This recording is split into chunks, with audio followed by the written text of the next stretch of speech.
Welcome back to another video about the Moog Mavis.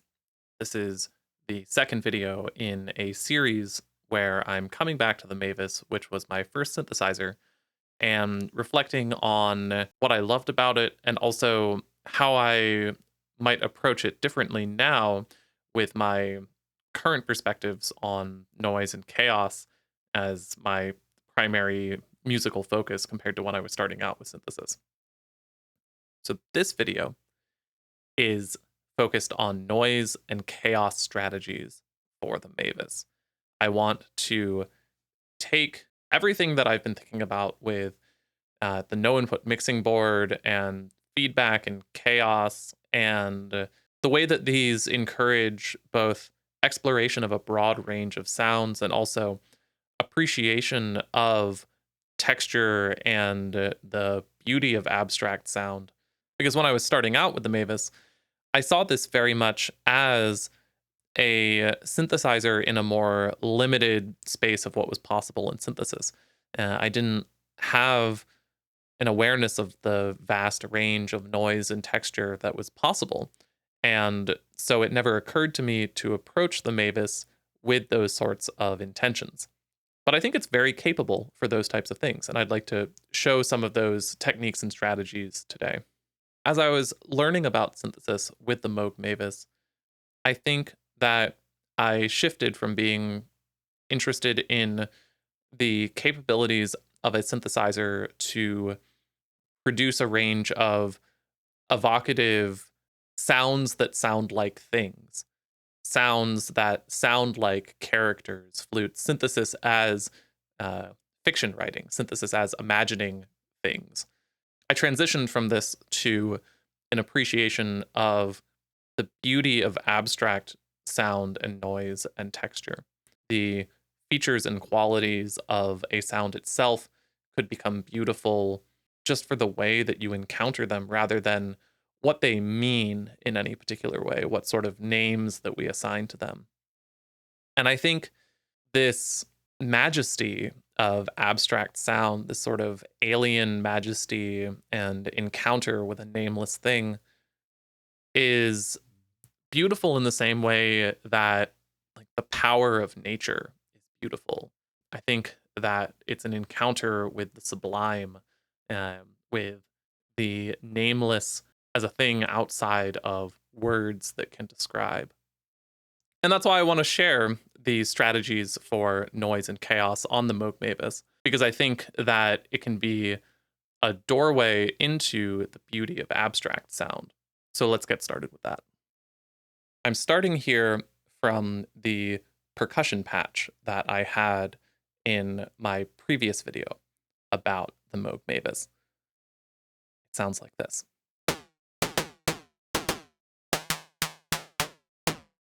It sounds very noisy, but there's no noise source on the Mavis. What we're hearing is a wide-ranging frequency modulation between the LFO and the VCO at audio rates. If I increase the release on our envelope, I think you'll hear it a little bit better.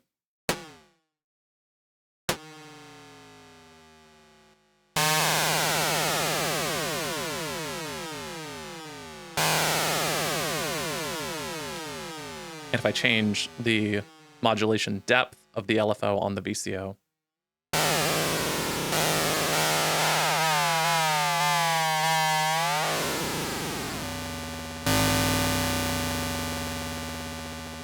you can see I have a little bit of the envelope blended into that modulation as well so that it moves as we imagine a surface being struck. With a short release.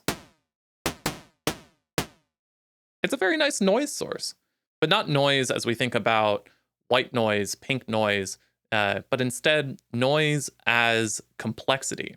What we're hearing is two oscillators with one pushing the other to a set of extremes.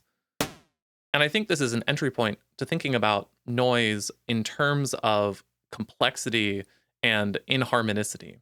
When we have a simple tone, if I turn the pitch down all the way here,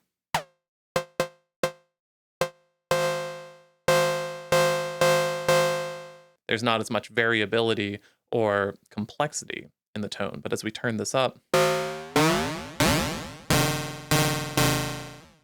and then add some envelope to push it even farther and to push it irregularly out of time, then we have a more complex sound. And so we can think about the map from a simple tone through to noise as a map from regularity into complexity. For the Mavis, all of the noise strategies that I'm going to be showing here and all of the chaos strategies that I'm going to be showing are simply ways of creating more complex audio information. One of the first things that I'm going to do to add complexity to the sound that we're hearing is I'm going to cross-modulate our two oscillators here. We have the LFO modulating the pitch of the VCO, frequency modulation, with the pitch mod here. But what happens if we then take the VCO and have it in turn modulate the LFO? I'm going to run this through an attenuator so that we can create a depth of modulation similar to the depth of modulation that we have with the pitch mod amount here. To LFO rate. And so let's actually start with no frequency modulation at all. We just have a tone.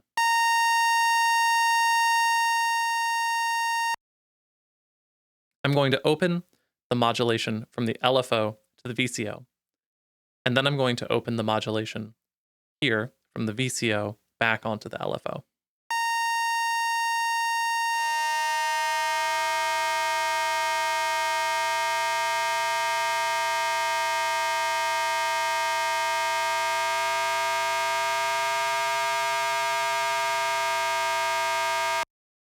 It doesn't seem to actually do a lot, does it? And this is because these are changing at very different rates from one another right now. You can hear our VCO is up around here, and the LFO, I'm going to run it into the fold input so that we can listen to it, is a much lower pitch.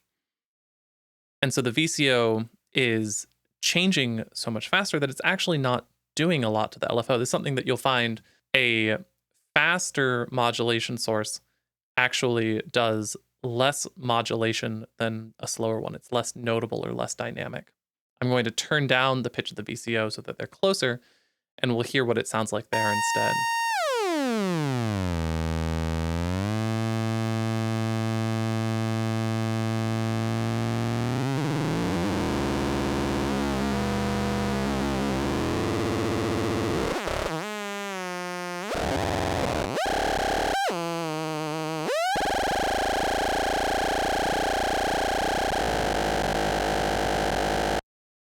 We can get a much wider range of sounds when they're closer in pitch to each other than they are when they're farther apart.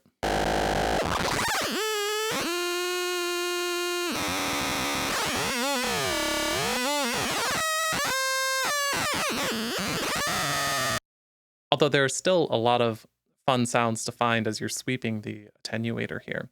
I'm going to talk about how to create a more dynamic relationship between these two oscillators in a moment. But I first want to stop and just reflect on the consequence of this increased complexity that we've done.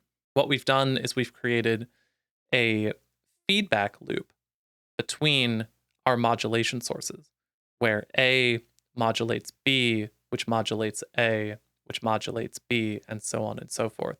And so as one changes, it changes the other, which changes the other somewhere new. And that spirals off into more complexity than one thing just changing another thing. And I think it's interesting to note perhaps a difference between an idea of audio feedback and an idea of modulation or system feedback.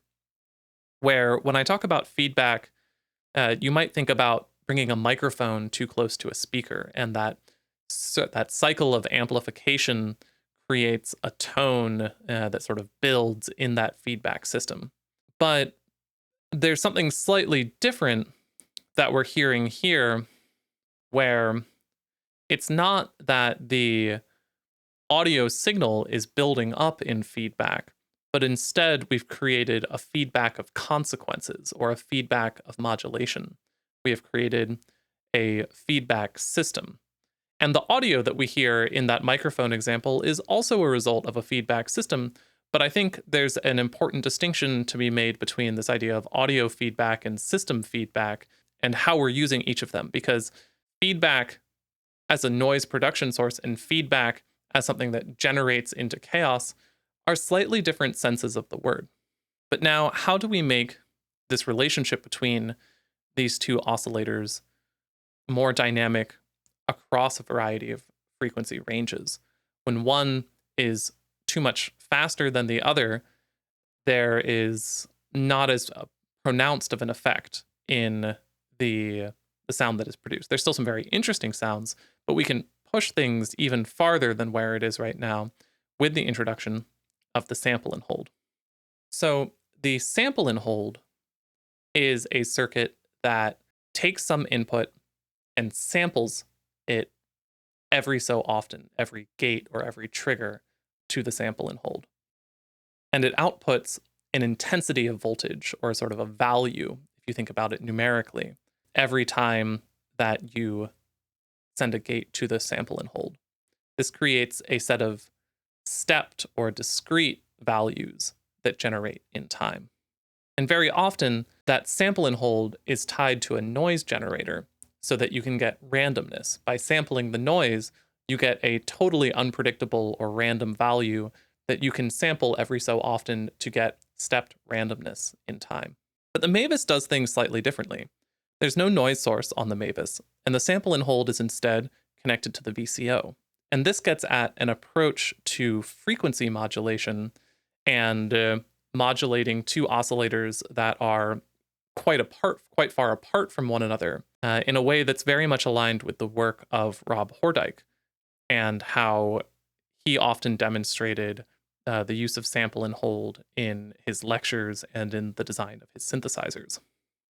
What you can do is you can take your faster oscillator and run it into a sample and hold that is clocked by your slower oscillator in order to have the change that you are modulating your slower oscillator with happen each cycle of that oscillator, rather than the VCO moving so fast that the effect on the LFO is less pronounced. We can get a much more pronounced effect regardless of the VCO's speed by first sampling it at the rate of the LFO. So because the VCO is normaled to the sample and hold input, all I have to do is switch from the VCO output to the sample and hold output, and we'll start to get that much more dynamic modulation.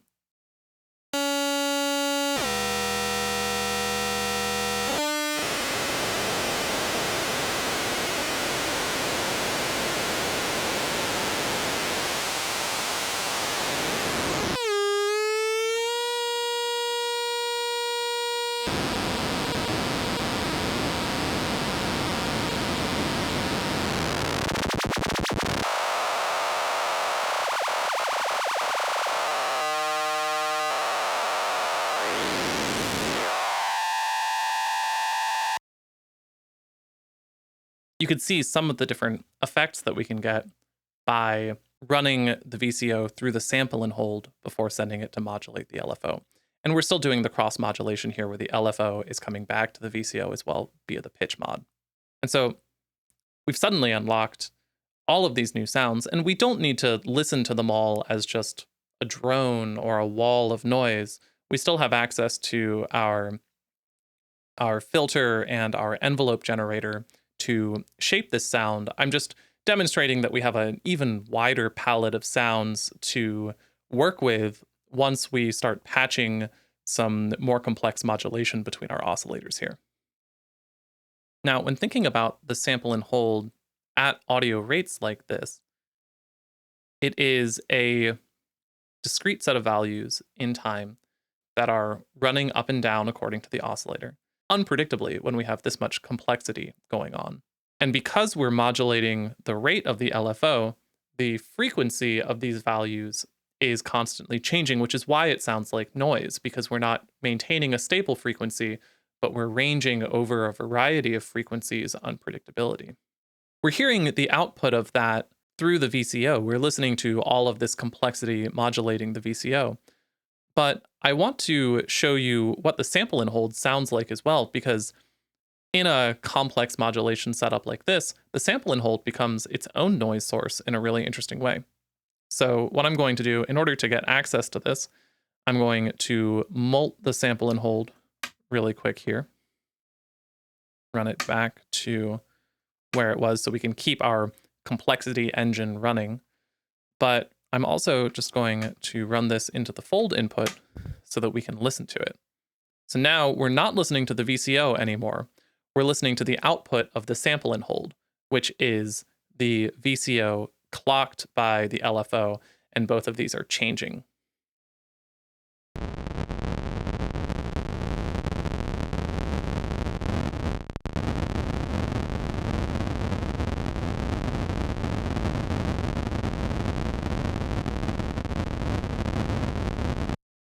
Now, something to note with this is that the highest frequency that we'll get out of the sample and hold here is the frequency of our gate to the sample and hold, which is the LFO.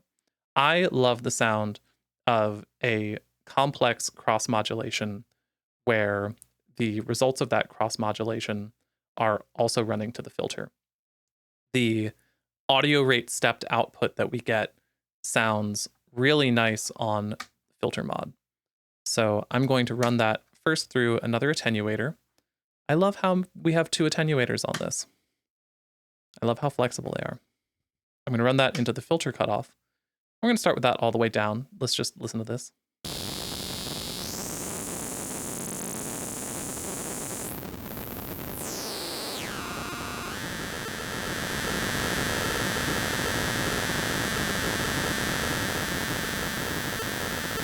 I'm going to turn up a bit of resonance here. And I'm going to start using the sample and hold to modulate the filter cutoff.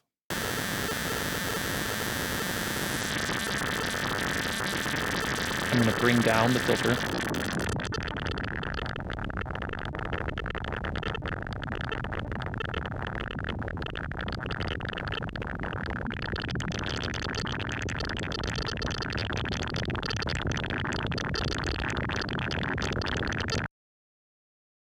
And that's just a really fun organic sound. Once you get this complexity going and you start using it to also modulate a resonant filter, I find that the way that it moves just feels so alien and organic in a way that doesn't feel like synthetic sound quite so much. I really love this.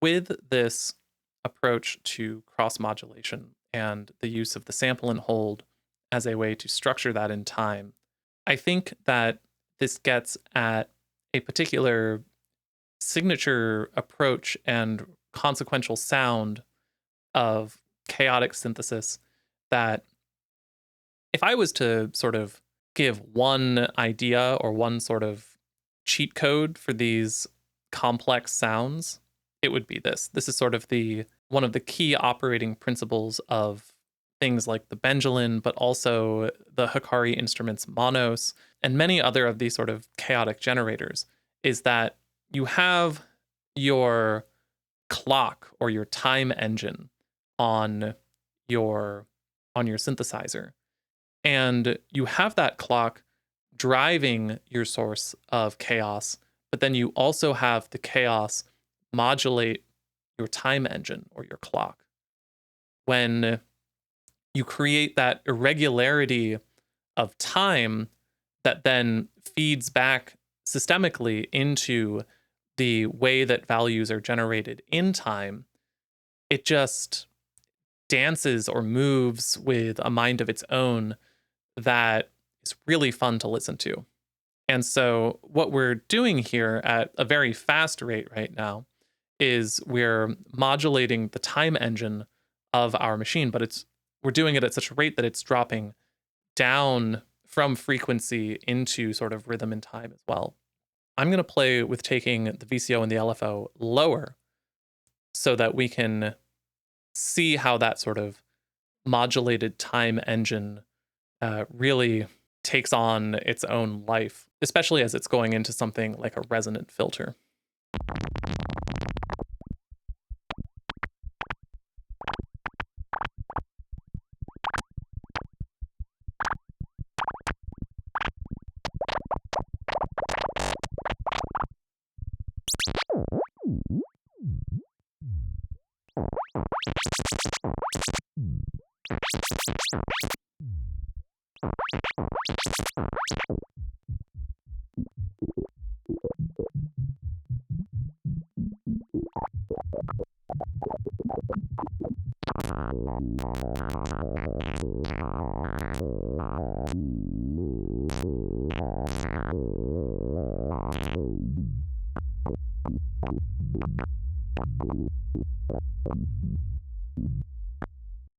And now, something that I really want as I'm playing with this is to be able to bring the VCO into the modulation of the filter. As I've been playing around with the Mavis, there's one more really nice thing that I like about it that works really well for using the VCO as a source of modulation, feeding back into the other elements of the Mavis. And that is connecting the VCO to the envelope generator. Because the envelope generator on this is very generous with what it accepts and how fast it accepts a gate input, because it gets so snappy that we can actually bring this down.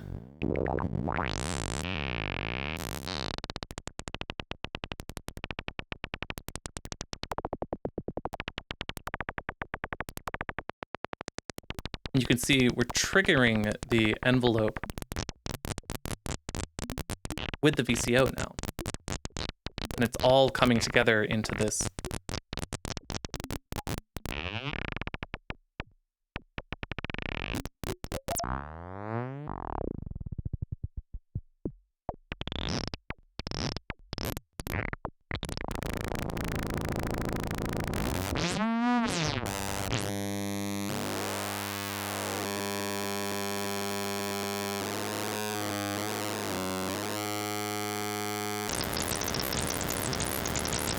Now, when I turn up the release on the envelope generator and it starts to remain beyond the VCO, feed a bit of that back into the VCO mod matrix.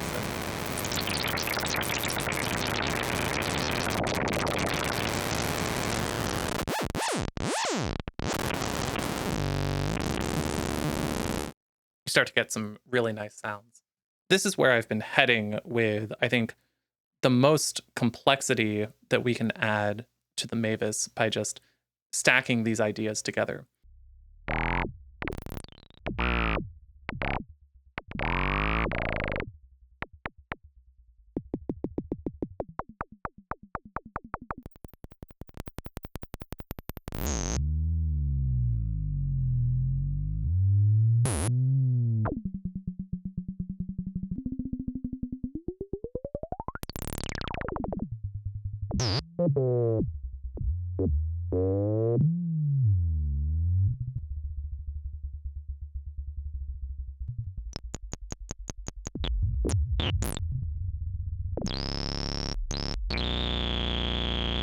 My intention with all of this is to demonstrate noise, texture, and broad spectrum sort of nameless sound, because I think these are really beautiful things. I know that the term noise can be loaded with a lot of different meanings, and I want to be clear that I use it very lovingly and with a bit of a sense of awe, like I said, to talk about the alien majesty of these nameless sounds.